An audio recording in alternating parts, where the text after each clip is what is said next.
Ward क्रमांक 62 Sambhaji colony CIDCO यांचा येथे सार्वजनिक वाचनालय आणि व्यायामशाळा महानगरपालिकेने 2012 साली बांधून दिली होती.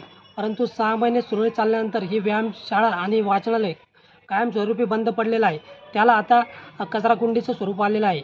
त्या ठिकाणी वार्डातील नागरिक आणि रेड्डी कंपनी ही कचरा आणून टाकत असते आणि रेड्डी कंपनीचे कर्मचारी या ठिकाणी मोठ्या प्रमाणामध्ये कचरा रोज जाळत आहे.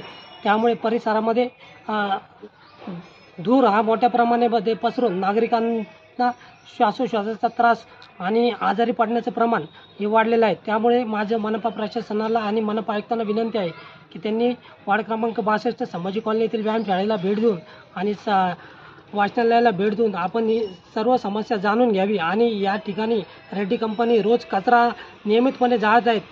त्यामुळे रेड्डी कंपनीचा कंत्राट हे कायमस्वरूपी बंद करून त्यांच्यावरती गुन्हा दाखल करण्यात यावा अशी मागणी रिपब्लिकन पार्टी ऑफ इंडिया खरत पक्षाच्या वतीने मी मनीष नाडवे करत आहे.